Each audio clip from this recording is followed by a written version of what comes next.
되니까 굉장히 감회가 새롭고, 신촌도 지금 2년 만에 왔거든요. 네, 굉장히 감회가 새롭네요.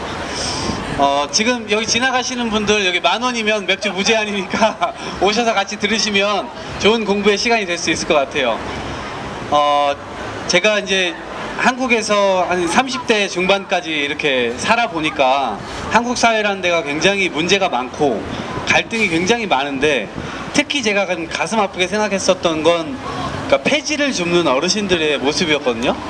근데 그런 모습들을 혹시나 다른 나라에서 또 이렇게 어르신들에게 폐지를 줍게 만드는 나라가 있나? 이런 것들 눈으로 좀 확인해 보고 싶었어요.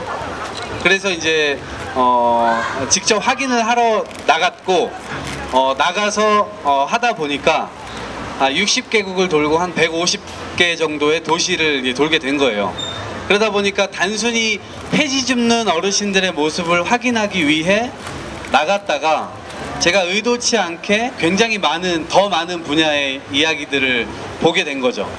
예, 그래서 거기에 대한 이야기거리가 굉장히 많아서 오늘 혹시 이야기를 제가 좀 해드리고, 거기에 대해서 궁금한 것들이 있으시면 질문하시면 그거에 대해서 서로 이야기를 주고받는 형태로 진행하면 좋을 것 같습니다. 네. 60개국 150개 도시. 예. 그럼 좀 많은 곳을 다녀오셨는데, 뭐 워낙 많은 테마를 가지고 다니셨는데 특히 기억에 남는 장소나 소개해주고 싶은 도시나 그런 게 있다면은 일단 몇 개 먼저 말씀해 보시죠. 일단 제 여행의 컨셉이 관광이나 힐링 뭐 이런 건 아니었지만 어쩔 수 없이 불가피하게 이렇게 너무 멋진 풍경들을 봤던 나라들이 있어요. 그러니까 예를 들면 아이슬란드 같은 나라들, 그러니까 살면서 상상해보지 않았던 장면을 봤던 나라 중에 하나인데, 바다 위에 파란색 얼음이 이렇게 보석처럼 박혀 있는 거예요. 바다에 박혀 있는 거예요. 그리고 바닷물 위에 그 파란색 얼음이 솟아나와 있고, 그게 막 촘촘히 막 박혀 있는 그 풍경을 봤을 때 엄청 벅찬 느낌이 굉장히 들었어요. 네. 그러면 나중에 사진으로 좀 보여주시면 좋겠어요. 예. 특히 여행의 주요 테마가 또 기후변화였잖아요. 뭐 아이슬란드도 그렇고 기후변화의 최전선이라고 할 수 있는데 어떤가요? 그럼 기후변화를 진짜 눈으로 직접 목격할 수 있는 그런 순간이 있었나요? 이를테면 몽골에 갔을 때, 몽골은 이렇게 목축을 하는 사회예요.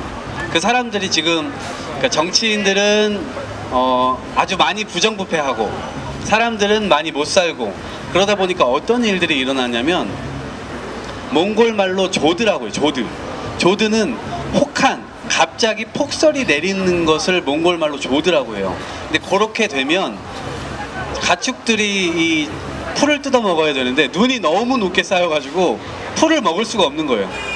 그러니까 그건 기후변화의 현장인데, 그래서 갑자기 수십만 마리의 동물이 죽어요. 네, 그래갖고 실제로 계속 그런 현상들이 나타나서 이게 목축업을 하는 농장주들이 실제 이제 그걸로 먹고 살 수가 없으니까 도시로 오는 거예요. 그래갖고 울란바타르라고 하는 그 도시의 수도인 도시로 몰려들어서 굉장히 많은 문제가 일어나고 있어요. 그래서 돈이 별로 없잖아요. 그러니까 도시 외곽에 텐트를 치고 살아요. 그 텐트를 치고 사는데 거기에는 난방이나 수도시설 이런 것들이 안 돼 있다 보니까 생석탄, 싼 거, 숯 이런 것을 사다가 그 사람들이 태우고, 또 하나는 타이어를 갖다가 태워요. 폐타이어를 500원 정도 주면 살 수 있다고 하더라고요. 그걸 사다가 집안에서 그걸 태우는 거예요. 그러면은 울란바타르에 사는 게르촌, 그 텐트를 게르라고 하는데, 그 게르촌에 사는 사람들이 한 60% 정도가 돼요. 그 사람들이 일거에 그걸 태운다고 생각해 보세요. 그 도시에서. 그러니까 그 도시의 연기와 함께 엄청난 이 발암 물질이 발생되는 거죠. 그거를 가면 겨울에, 그래서 몽골을 가게 되면 그 난방을 그걸로 때우기 때문에 굉장히 많은 사람들이 도시 안에 돌아다닐 때 탄 냄새를 맡으면서 몇 시간만 돌아다니면 옷에 다 탄 냄새가 배요. 폐타이어로 난방을 한다? 그렇죠. 예. 그래서 굉장히 심각한 이 공기 오염, 환경 오염, 미세먼지 이런 게 굉장히 심각한 거죠. 그게 우리나라까지도 오는 거 아닌가요? 그게 우리나라까지도 오는 거예요. 그래서 세계에서 가장 심각한 미세먼지 지대가 몽골의 울란바타르. 그 다음에 중국의 북경, 그 다음에 우리나라 그 단동 위에 그 북한 위쪽에 존재하는 중국의 도시 심양, 그리고 서울 이렇게 되는 거예요. 네. 아, 그렇습니다. 당시에 제가 수치를 그때 당시에 확인을 해보니까 그렇게 4개 도시가 전 세계에서 가장 심한 더라고요. 미세먼지가. 예. 요즘 보면 유럽은 그 그레타 툰베리라는 16살 여중생이 스쿨 스트라이크라 그래서 이제 기후변화에 항의하는 1인 시위를 시작했잖아요. 네. 그게 이슈가 돼서 노벨 평화상 후보로까지 오르내릴 정도로 전 세계적인 셀럽이 됐는데, 그 16살 여고생이 어떤가요? 유럽 가보니까 실제로 기후변화에 대한 관심들이 많이 높던가요? 제가 그 친구를 만나러 스웨덴까지 갔었는데 때마침 그 친구가 다보스 포럼에 초청을 받아가지고 여중생인데. 예, 스위스 다보스에 이제 향하고 있었을 때, 그때 이제 전 금요일이잖아요. 그 금요일 날 스웨덴 스톡홀름 의회 앞에서 매번 금요일 날마다 아침 8시부터 오후 3시까지 시위를 해요. 근데 그 친구만 없었고 그 친구의 동료들은 있었어요. 그래서 그 친구의 동료들과 함께 그 시위에 이제 참가를 했고, 그 시위에 참가한 사람들을 인터뷰를 했죠. 그래서 그 툰베리라고 하는 그 소년은 없었는데 그 친구의 사진을 막 사람들이 들고 있더라고요. 그 사진하고 사진을 찍은. 근데 이제 그 친구가 굉장히 그 친구의 어머니가 굉장히 그 유럽에서 유명한 오페라 가수예요. 근데 오페라 유럽에서 그러니까 자기네 나라가 아니라 유럽 전체에서 유명한 오페라 가수다 보니까 그동안 비행기를 탔을 거 아니에요. 근데 비행기가 굉장히 이 탄소를 굉장히 많이 배출하는 교통수단 중에 하나인 거예요. 비행기가 가장 심합니다. 그리고 그 밑에 내려오면 뭐 기차, 뭐 배, 뭐 이런 식으로 쭉 내려오는데 그 비행기가 가장 심하니까 툰베리가 엄마의 공연을, 엄마가 돈을 벌려면 다녀야 되잖아요. 유명하고 불러주는 데도 많은데. 근데 툰베리가 밥을 안 먹기 시작한 거예요. 네, 그 사람들로부터 들은 얘기예요. 밥을 안 먹기 시작하니까 엄마가 방법이 없는 거죠. 단식 투쟁을 한 거네요. 엄마 입장에서 너무 황당한 거예요. 말이 안 되죠. 네. 무슨 기후변화라는 거야 도대체. 우린 쭉 살고 있고 비가 어쩌다가 많이 올 수도 있고 눈이 어쩌다가 많이 올 수도 있는 건데, 얘가 딸이 밥을 안 먹기 시작하니까 어머니가 그 공연을 비행기를 안 타고 최대한 육로로 다니기 시작하는 거예요. 그러니까 시간이 오래 걸리죠. 그러니까 이제 일을 줄이기 시작했고, 어머니가 그렇게 되다 보니까 아버지는 어떻게 변했냐, 아버지는 가지고 다니던 차량을 전기차로 바꾸고, 네, 그래서 딸이 여기저기 초청을 받잖아요. 그러면 이 딸은 툰베리는 비행기를 타지 않으니까 이 딸을 수행하고 다니시는 거예요 지금. 네. 어머니가 가수인데. 예, 그래서 그 전기차를 통해서 딸을 데리고 다니고 그 딸을 이제 기차로 최대한 이렇게 다니고, 지금 미국도 가 있는데 그 친구가 배를 타고 갔어요. 예, 비행기를 타지 않고. 배를 타고. 이로 아마 지금 18살 정도 됐을 텐데 고등학교 나이죠. 2학년. 예. 그 나이의 친구가 의회에서 처음에 금요일마다 학교를 가지 않겠다고 한 그 가장 큰 이유는, 어른들은 보통 그렇게 얘기한다는 거예요. 커서 공부를 열심히 해서 네가 그 논리를 습득하고 전문가가 되어서 그리고 나서 사람들에게 이야기를 해야지, 지금 네가 학교를 가지 않는 건 너한테 엄청난 손해다, 이렇게 얘기를 한 거예요. 근데 그 친구는 내가 공부를 해서 나중에 유명한 사람이 돼서 그 다음에 설득을 하면 지금 아예 위기인 이 기후 위기를 우리가 대처할 수 있느냐, 이 질문을 역으로 던지는 거죠. 예, 그래서 지금 굉장히 많은 영향력을 끼쳐가고 있는 것 같아요. 예. 지금 꼭 노벨 평화상을 탔으면 좋겠네요. 예. 또 이렇게 기후변화와 연결되는 게 또 쓰레기 재활용 문제잖아요. 저도 같이 일본을 일주일 돌았는데 쓰레기 재활용하는 센터도 가보고 그랬잖아요. 이 쓰레기 문제 실제로 세상을 다녀보니까 어떻습니까? 얼마나 심각한가요? 실제로 쓰레기 문제 제가 좀 충격받았던 나라, 아까 아이슬란드 얘기 말씀드렸잖아요. 자연 천혜의 환경이 있는 나라인데 문제는 뭔가 하면 음식물 쓰레기, 그 다음에 그냥 플라스틱 쓰레기, 재활용 쓰레기, 이런 것들을 구분하지 않고 그냥 쓰레기통에 버리고 있었어요. 유럽도 마찬가지입니다. 상당수의 유럽 국가들, 몇몇 국가를 빼고, 제가 이제 경험했던 나라 중에 독일이나 스위스 혹은 북유럽 국가들을 빼고는 많은 나라들이 음식물 쓰레기와 쓰레기를 그냥 섞어서 버리고 있었어요. 유럽에서도? 예, 유럽에서조차도 그 쓰레기 문제에 대한 어떤 경각심이나 이런 것들이 없었고, 그냥 버리는 모습에 저는 좀 당황했죠. 한국에서는 당연하게 음식물 쓰레기 분리하고 그 다음에 플라스틱 쓰레기도 분리해서 버리잖아요. 근데 유럽 국가라고 하는 선진국이라고 하는 곳에 갔는데 그러지 않은 거예요. 그래서 그런 충격적인 모습을 봤고, 그 다음에 또 충격적인 모습을 봤던 건 후진국, 우리가 후진국이라고 부르는 개발도상 국가에 가서 깜짝깜짝 놀랐어요. 강물이나 하수구 이런 데들이 쓰레기로 모든 게 다 덮여 있는 거예요. 해결책이 없는 거죠, 사실상. 그래서 그 쓰레기에서 아이들이 놀고 있고, 쓰레기 더미에서 아이들이 세수를 하고, 쓰레기 더미 그 위에서 놀고, 그 쓰레기를 가지고 장난감 삼아 놀고 있고, 이게 극단적으로 대비된다라는 느낌을 가졌는데, 제가 그곳에 사는 사람들을 인터뷰하다 보 태풍을 몰고 온 남자. 예, 이런 일이 생기고 있습니다. 네. 근데 그곳에 살지 않는다는 거예요. 선진국의 쓰레기들도 많고, 심지어 한국조차도 우리가 쓰고 있는 쓰레기들을 그 나라로 이제 수출을 하고 있었던 거죠. 근데 그 나라 쓰레기가 그렇죠. 개발도상국으로 간다는 거죠. 예. 그러면 그 나라에서는 그 쓰레기가 제대로 처리되느냐? 그렇지가 않죠. 그냥 바다에 버리거나, 혹은 태풍이나 이렇게 엄청난 태풍이 오거나 이러면 의도치 않게 그 바다로 이 태풍과 바람이 그냥 쓸고 바다로 그냥 가는 거예요. 지금도 태풍이 오고 있는데, 그렇죠. 또 바다에 네. 쓰레기가 쌓이고 있겠네요. 잘 모르실 수도 있는데, 우리나라도 해마다 약 한 2,000톤씩, 2,000톤이라고 하는 게 뭐 개념이 잡히실지 모르겠는데 1톤 트럭을 생각하시면 돼요. 1톤 트럭 2,000대 분량이 매해 쓰레기로 바다로 흘러갔는데, 그 이상이 흘러 들어가고 2,000톤씩 수거를 하는 양이 2,000톤씩이에요. 매년. 그 해양 쓰레기가 엄청 쌓여 있는 곳도 있다면서요? 바다에. 이렇게 수거를 못하는 양까지 포함하면 2,000톤이 훨씬 넘어간다는 얘기죠.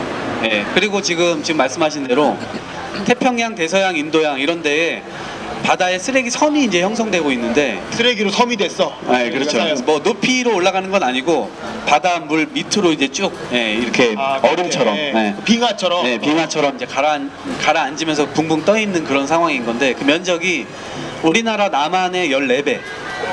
네, 면적이 14배 면적이고, 프랑스라고 하는 나라의 3배, 160 제곱 그 평방미터 있잖아요. 네, 엄청납니다. 하여튼. 네. 그래서 그 정도 크기의 이 형성이 되어 있는 거고, 바다 한가운데 그렇게 되어 있습니다. 지금 그것을 잘게 부서지면 물고기들이 먹고, 그 물고기를 사람이 다시 잡아서 식탁 위로 오르고 있는 거죠. 그런 쓰레기 섬을 없애기 위한 노력은 없나요, 세계적으로? 네덜란드 가니까 2015년도부터 이 노력을 이제 하고 있더라고요. 네덜란드 책임은 아니잖아요. 전 세계 각국의 모든 나라의 책임인데, 네덜란드의 19살, 당시에 19살 됐던 소년이 그리스에 이제 휴가차 놀러 갔었어요. 그래가지고 그 친구가 그리스 바다에 이제 물안경을 쓰고 그 그리스 아름다운 해변가에 바닷속을 들어갔는데, 그림같이 아름답잖아요. 네, 아름다운 바다를 보려고 들어갔는데, 들어간 곳에서 물고기보다 더 많은 플라스틱을 발견하게 된 거예요. 그런데 이게 너무나 심각하다고 본인은 생각했는데, 그걸 이제 물 밖에 나와서 사람들에게 얘기했을 거 아니에요? 근데 아무도 이거에 대한 문제의식을 느끼지 않고 있었어요. 그러니까 이 친구가 고민을 하다가 이제 대안을 만들어야 되겠다, 해양 쓰레기를 수거하는 대안을 만들어야 되겠다 라고 해서 아이디어를 여기저기 이제 써서 냈는데, 그게 테드엑스라고 하는, 테드 아시죠? 테드 강연. 예, 테드 강연. 거기에 임시 초청돼서 그 친구가 그 아이디어를 한번 말할 기회가 생겼어요. 그래가지고 그거를 한번 말을 해서 그것이 이제 사람들에게 확산이 됐고, 지금은 약 한 펀딩만, 그 해결을 위해서 펀딩만 전 세계적으로 한 400억 정도가 된 걸로 알고 있어요. 그래가지고 지금 그거를 플라스틱 튜브라고 그러죠. 플라스틱 튜브를 한 200m짜리를 만들어서 그 튜브 아래에 그물을 다는 거예요. 그래갖고 배가 이제 그걸 끌고 가면 바다 위에 있는 이 쓰레기들을 이렇게 슥 그물로 이렇게 이제 가져가는 시스템으로 이제 만드는 건데, 그 오션 클린업이라고 하는 그런 업체예요. 비영리 단체. 그 단체가 이야기한 바에 따르면 한 5년 정도 그거를 매번 하면, 5년 정도 하면 그 쓰레기선, 프랑스 면적의 3배, 그거를 한 절반 정도 없앨 수 있지 않을까 하는 예측을 하고 있어요. 네. 그래서 그게 이제 올해부터 시작이 됐는데, 지난 4월에 약간 이렇게 문제가 생겨서 한 3개월 정도, 3, 4개월 정도 활동을 하다가 그게 중간에 이제 파손이 되는 바람에 다시 아무런 효과를 얻지 못한 채 미국 서부로 다시 가서 다시 이제 고치는 작업을 다시 하고 있어요. 전 세계인들은 굉장히 이것에 대한 응원을 많이 하고 있지만 이걸 실제 성공할지 안 할지, 성공한다 하더라도 굉장히 시간이 오래 걸리는 일이고, 무엇보다 쓰레기를 우리가 이제 플라스틱을 사용하는 양 자체가, 우리가 지금 일회용 이걸 지금 쓰고 있는데 이것을 사용하는 양이 처리하는 이 속도를 훨씬 더 능가하고 있기 때문에 처리에는 사실상 굉장히 힘들다 라는 생각이 좀 드네요. 하여간 플라스틱은 무조건 줄여야 된다. 그 어떻게 세계를 다녀보니까 좀 잘하고 있는 데는 어디예요? 이건 좀 배울 만하다. 지금 이런 걸 쓰레기 처리 문제 잘하고 있는데. 제가 아프리카 가서 깜짝 놀랐는데, 아프리카에 그 케냐라고 하는 나라에 갔어요. 근데 제가 이제 뭐 이렇게 돈이 없이 이제 세계 여행을 하다 보니까 이제 음식을 사 먹으러 식당에 들어갈 수가 없잖아요. 비싸니까. 케냐 같은 나라는 닭이 엄청 비싸요. 왜냐면 닭이 기르다가 폐사율이 엄청 높아가지고 그걸 식탁까지 올라오는데 엄청난 노력이 필요해요. 닭이 두 명이 가서 케냐 식당 가서 닭을 먹게 되면 한 10만 원 정도 나올걸요, 한국 돈으로. 20마리에 10만 원이에요. 그러니까 어쨌든 제가 이제 식당 가서 뭐 이렇게 뭐 먹을 수 있는 형편은 안 되고, 그 나라에 이제 마트에 가서 뭔가 음식을 찾잖아요. 그러면 음식거리를 사가지고 하는데, 거기에 들어갔을 때 마트에 갔을 때 깜짝 놀랐어요. 딱 이제 그 알림판에 딱 붙어 있는데 거기에 비닐봉지를 사용하지 않습니다. 비닐봉지를 사용하게 되면 우리나라 돈으로, 거기 그 나라는 실링이라는 이제 그 용어를 사용하는데 우리나라 돈으로 약 한 4천만 원 정도의 벌금을 맞아요. 비닐봉지 쓰면 벌금이 4천만 원이에요? 비닐봉지. 그러니까 케냐라고 하는 나라가 아프리카인데 국민 소득이 1,000달러도 안 되는 나라예요. 그런데 1,500달러 정도 되나? 그런데 그런 나라에서 그러니까 굉장히 이제 약간 충격을 먹은 거죠. 그런 이제 시도를 하는 나라도 있었고, 그 옆에 르완다라고 하는 나라, 그 케냐 옆에 우간다라는 나라가 있고, 우간다에서 르완다라는 나라를 넘어가는데 한 8시간 버스를 타고 넘어가요. 근데 국경에서 딱 설 거 아니에요? 다 가방을 갖고 내려고 해서 가방을 다 검열을 하는 거예요. 근데 당연히 국경을 넘을 때는 검사를 하죠. 엑스레이도 찍고 막 이렇게 다 하잖아요. 근데 깜짝 놀랐던 건 그들이 찾는 건 마약이나 무슨 이상한 이제 뭐 무기류 이런 것들을 점검한다고 생각했어요. 그런데 저한테 묻는 거예요. 여기에 비닐봉지 없어? 이렇게 물어보는 거예요. 신기하잖아요. 왜 르완다라는 나라에서 들어가려고 하는데 나에게 왜 비닐봉지를 물어보지? 자기네 나라는 비닐봉지 출입 금지라는 거예요. 그럼 깜짝 놀랐어요. 비닐봉지 다 못 들어오게 막아. 예. 그래가지고 뭐지? 이 딱 생각이 들으니까 그 나라 갔을 때 내가 이제 이거에 대해서 알아봐야 되겠다라는 생각을 했을 거 아니에요. 들어가서 보니까 마트를 가니까 종이봉투를 다 사용하는 거예요. 이 나라에서. 그래서 물어봤어요. 그런데 비닐봉지 금지 정책을 이미 2008년도부터 르완다라는 나라에서 시행하고 있었어요. 11년 전부터 비닐봉지 안 쓰고. 그렇죠. 국가 정체가. 제가 르완다라는 나라를 갔을 때가 작년이었는데 이미 그거는 2008년도부터 시행을 하고 있었고, 헌법에 그런 환경에 관한 법률까지 헌법에 구비를 하고 있었고 깜짝 놀랐어요. 그리고 르완다라는 나라는 전 세계에서 가장 깨끗한 도시였어요. 깜짝 놀랐습니다. 아프리카는 어디 가나 지저분하거든요. 어디 가나 쓰레기가 많고 길거리에서 사람들이 노상이고, 노상에서 뭐 이렇게 많은 사람들이 볼일을 보기도 하고, 그 다음에 그 버려진 쓰레기 더미에서 가난한 사람들이 거기에서 플라스틱을 찾기도 하고, 그 다음에 동물들, 새들 이런 것들이 그 쓰레기 더미를 뒤져요. 그래갖고 거기서 먹이를 찾기도 하고, 이제 그런 형편인데 르완다는 이상하게 그 쓰레기를 바닥에서 한 번도 본 적이 없어요. 너무나 깨끗한 나라였고, 알고 보니 그 나라가 이제 독재를 하고 있는 나라인데 대통령만 독재를 하고 있고 넘버 2부터는 부정부패를 할 수 없어요. 넘버 2부터는 부정부패를 했다간 바로 아웃. 그래서 그 나라에 제가 여행을 하면서 굉장히 안전하다라는 느낌, 다른 아프리카 국가와는 다르게 안전하다는 느낌, 깨끗하다는 느낌, 그리고 굉장히 이 아프리카 나라 치고는 굉장히 고속 성장을 하고 있는 나라, 이렇게 제가 인식을 하게 됐어요. 했던 게 있어요. 그전에는 환경 문제나 쓰레기 문제에 대해서 관심이 없다가 여행 전에는 사실 그 문제에 대해서 관심이 있었던 건 아니거든요. 그냥 지속 가능성 문제, 다른 나라의 도시 갈등은 어떤 게 있지? 이 갈등으로 인해서 사람들이 어떤 파생되는 또 다른 갈등을 겪고 있지? 그냥 그거를 어떻게 해결하고 있지? 이런 것들을 좀 배우기 위해서 갔던 건데 이 돌아다니다 보니까 환경 문제가 굉장히 심각하다는 걸 알게 됐고 쓰레기를 엄청나게 쓰고 있다는 것, 그리고 인류가 이 플라스틱 문제의 해결책을 찾지 못했다는 걸 인식하게 됐어요. 그러다 보니까 다른 나라를 돌다 보니까 아차, 우리나라는 현황이 어떻지? 이거에 대해서 궁금하게 됐죠. 그래서 제가 우리나라에 들어와서 지금 이제 부산이라고 하는 도시를 엊그저께 갔다 왔는데 이제 매립지도 갔다 오고 그 다음에 쓰레기 수거하시는 분들 그 업체 또 찾아가서 업체 대표와 이제 인터뷰도 하고 이렇게 해보니까 우리나라 역시 심각한 상황인 거예요. 해결이 안 되고 있어요. 그 매립지에 가니까 어마어마한 플라스틱 쓰레기가 산더미처럼 쌓여 있는 거예요. 그 부산 어디 있어요, 그게? 그 생곡 매립장이라고 해결이 안 되고 있는 상황이에요. 근데 제가 그건 해외에서 봤던 내용 똑같아요. 그러니까 중국에 제가 최근에 마지막 나라가 베트남이었고 그 베트남 이전에 중국이었는데 중국에서 소각장 100개를 짓고 있고 그 소각장에서 나오는 매연이 우리나라로 미세먼지가 이제 이쪽으로 넘어오고 있다라는 것 때문에 미세먼지에 대한 논쟁이 굉장히 있었잖아요.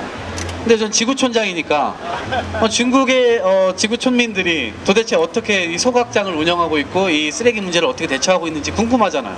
그럼 제가 가봐야 되잖아요. 근데 외국인을 사실 중국 정부나 이런 중국 기관에서 받아들여 주질 않아요. 근데 이제 중국은 관시의 나라니까 관시를 잘 이용해가지고 어떻게 해서 이제 그 소각장 내부까지 이제 들어가서 중국의 쓰레기가 어떻게 연소되고 있고 어떻게 관리되고 있는지를 제가 본 거예요. 중국 소각장에 가니까 중국 소각장 입구에 표지판이 있어요. 거기에서 배출되는 질소, 황, 그 다음에 뭐 다이옥신 이런 수치들이 정확하게 적혀 있고 그런데 우리가 의심해 봐야 될 건 있죠. 전 세계의 어떤 정부도 완전히 투명한 건 없다. 이제 그건 일단 기본적으로 바탕에 깔려 있어야 되고 언론에 속이기도 하고 정부의 수치는 일단 그런 거죠. 그렇다 하더라도 제가 중국 그 소각장이 운영되고 있는 내부의 안에 들어가서 보니까 나름대로 그 사람들이 굉장히 그 질서를 지키려고 노력하고 있었어요. 부사장님이 직접 나오셔서 저한테 그런 이제 브리핑들을 해주시고 그 소각장 전체 엄청나게 어마어마합니다. 그래서 거기에서 이렇게 돌아다니면서 그런 이제 브리핑을 들으면서 그 사람들이 이거를 철두철미하게 하고 있다라는 생각이 들었는데 왜 그런 생각을 들었는고 하면 제가 베이징에 갔을 때 들었던 얘기가 있어요. 중국도 서울처럼 미세먼지가 엄청나게 많잖아요. 중국인들 역시도 미세먼지가 많다고 느낄 거 아니에요. 그게 문제라고 느낄 거란 말이에요. 그런데 제가 가서 들었던 얘기가 베이징 사람들이 공기는 평등하다. 중국에서 이미 다른 사회주의를 표방했던 나라였기 때문에 평등한 모든 것에 있어서 모든 영역에 있어서 평등함을 위해 노력했던 나라지만 이미 지금 중국은 자본주의를 채택해버렸고 양극화가 엄청나게 진행되고 있는 나라예요. 그런데 공기는 평등하다. 시진핑조차 이 공기를 떠나서 살 수 없다는 거예요. 공기는 어디든지 간다는 거예요. 부자들에게도 가고 가난한 사람들에게도 가고 기업가에게도 가고 노동자에게도 가고 시진핑 혼자만 어떤 굴을 막 파가지고 혼자만 친환경 지대로 다닐 수 없다는 거죠. 그러니까 결국 시진핑조차도 이것을 인식하고 있기 때문에 이 환경 문제에 대해서는 굉장히 철두철미한 방침을 유지하고 환경부에서 그거를 하고 있어요. 그래서 소각장에서 만약에 중국 환경부가 이 제시하고 있는 기준을 지키지 못하면 그 소각장의 지원을 끊어버립니다. 그래서 그 소각장에서는 그 수치를 어길 수가 없고 당에서 제시하고 있는 그 수치를 지키기 위해서 굉장히 노력을 많이 하고 있었어요. 네. 정부 지원 끊기면 바로 망하겠네요. 그렇죠. 그 소각장이 운영될 수가 없는 거예요. 그런데 이제 문제는 어쨌든 이제 우리나라로 넘어왔을 때 중국 역시 매립을 더 이상 하지 않고 소각으로 선회를 하고 있어요. 네. 그럼에도 불구하고 어쨌든 소각장을 이용하면 여러 가지 이제 안 좋은 물질들이 나오는 건 피할 수 없거든요. 물론 안 나온다고 이제 뭐 기술적으로 이제 거의 완비가 됐다라고 하는데 뭐 어쨌든 완전히 믿을 수 없는 분야이기도 하고, 그래서 그 분야에 대해서는 우리가 투명한 어떤 이제 공개된 뭐 과정이 좀 필요하지 않을까 이렇게 생각을 해요. 또 하나 그 두 가지만 더 말씀드리면, 덴마크에 가니까요, 소각장이 사람들이 혐오 시설로 인식을 하고 있기 때문에 이것에 대한 반대가 심각하잖아요. 우리 동네 앞에, 내 집 앞에 소각장이 들어온다고 하면 사람들이 반대하고 막 그러잖아요. 난리가 나요. 나와서 막 이렇게. 그렇죠. 근데 덴마크에 가니까 도시 안에 주택들이 있고 주택 옆에 소각장들이 막 있는 거예요. 연기가 엄청 나와요. 근데 알고 보니까, 제가 물어보니까 수증기라고 하더라고요. 수증기라고 하고, 어느 소각장에 가니까 소각장이 굉장히 특이하게 생겼어요. 딱 보니까 공사 중이었거든요. 지금은 오픈했을 거예요. 제가 오픈하기 전에 갔으니까요. 그래서 제가 몰래 들어가서, 어떻게 그 공사장에 들어갈 수도 없는데, 외국인이니까 들어갈 수도 없는데, 들어가서 그 옥상까지, 그 건물 짓고 있는 그 옥상까지 가가지고 옥상에서 내려다도 보고 그거를 이제 촬영해 갖고 왔는데, 그 사람들은 제가 촬영한지 모르죠. 네, 제가 혹시나 불법이 될 수도 있는데 불법을 여기서 공개하네요. 근데 그 소각장이 스키장인 거예요.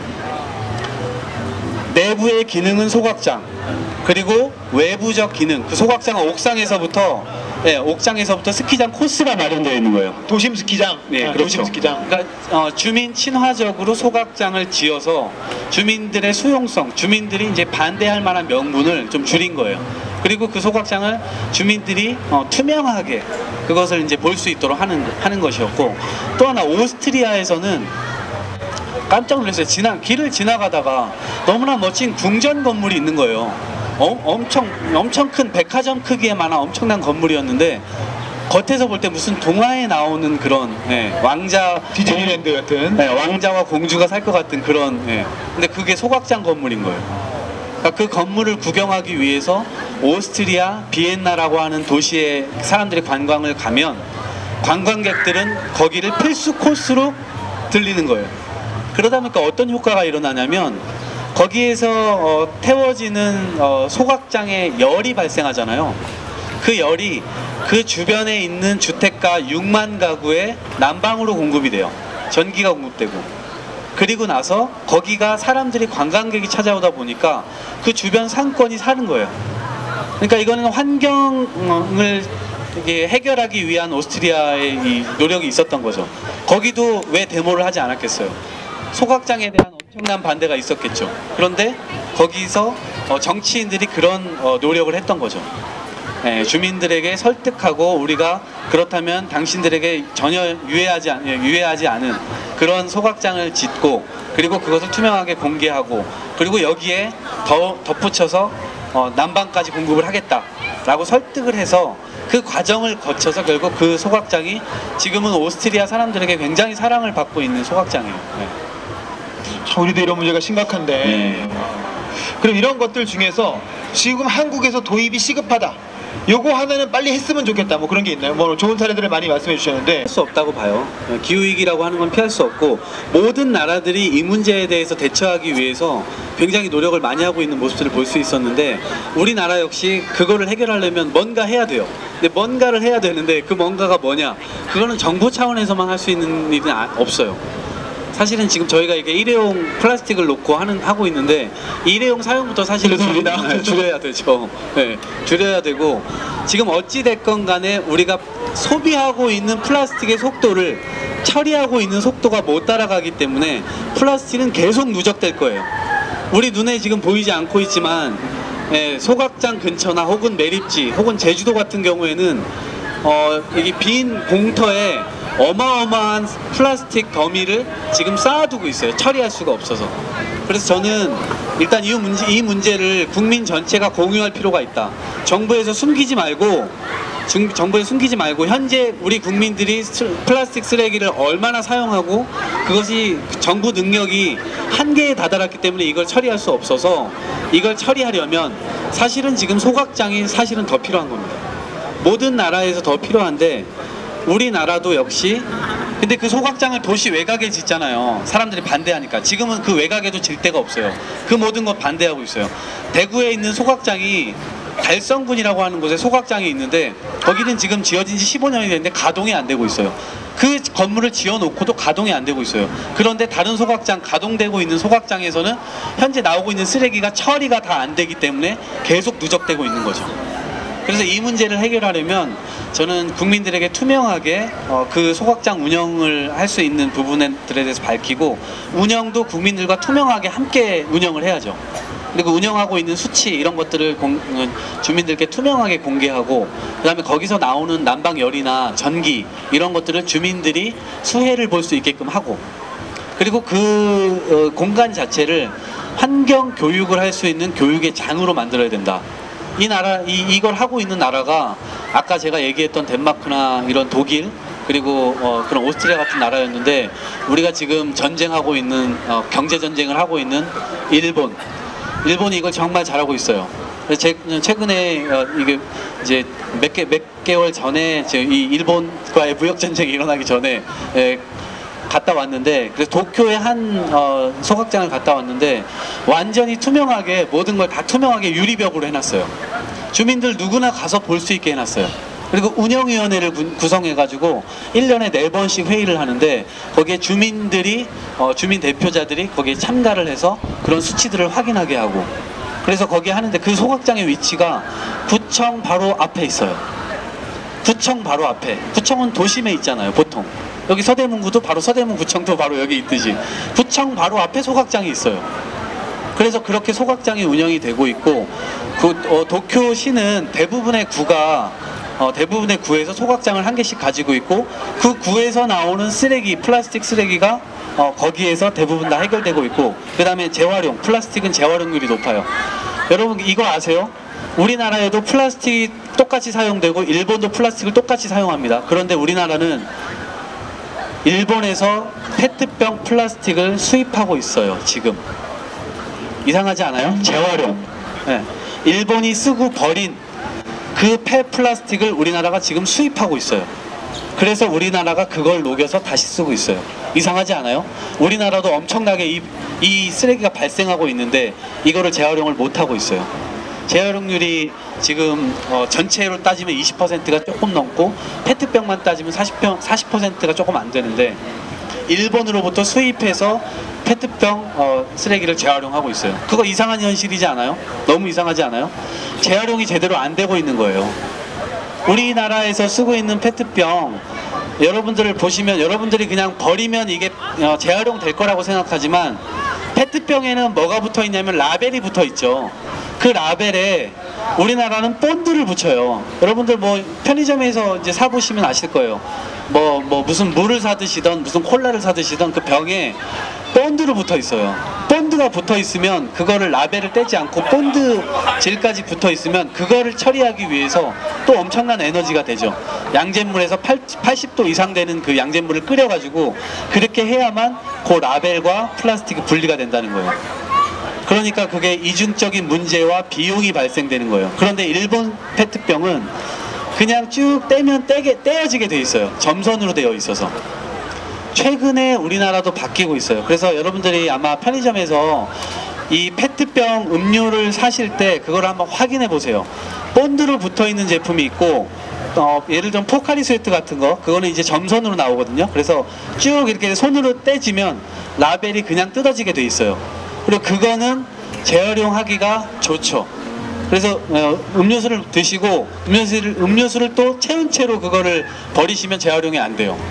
네, 그게 안에서 썩기 때문에 이물질이 첨가가 되기 때문에 그게 또 안 돼요. 그래서 음료수를 다 버려주시고 라벨을 떼시고, 뚜껑은 또 질이 이거를 담는 것 같고 또 질이 다르기 때문에 뚜껑이 또 채워져 있으면 그걸 재활용 선별장에서 또 일일이 이거를 또 빼야 될 거 아니에요. 그럼 또 사람을 써야 되는 인건비가 들어가죠. 그러니까 재활용률이 낮은 거예요, 한국은. 그래서 여러분들이 버릴 때도 뚜껑도 따로 버리시고, 페트병도 따로 버리시고, 라벨도 따로 버려주셔야 재활용률이 일본처럼 높아질 수 있는 거예요. 네. 똑같이 일본 갔었는데 일본은 쓰레기 그 지하철 가 보니까 쓰레기통이 재활용 쓰레기가 있고 재활용 안 되는 쓰레기가 있고 뚜껑 버리는 쓰레기통이 따로 있더라고요. 네, 플라스틱 뚜껑만 버리는 쓰레기통이 따로 있어요. 구멍이 요만해서 뚜껑만 집어넣을 수 있어요. 네, 그 쓰레기통이 지하철역마다 있어요. 뚜껑만 버리게. 네. 이런 건 작은 거지만 우리도 빨리 도입을 했으면 좋겠다는 생각이 드네요. 그럼 이 정도로 해서 1부는 마치고 2부는 이 청중과의 질의응답으로 진행하도록 하겠습니다. 수고하셨습니다. 네, 고맙습니다. 네. 여기 지금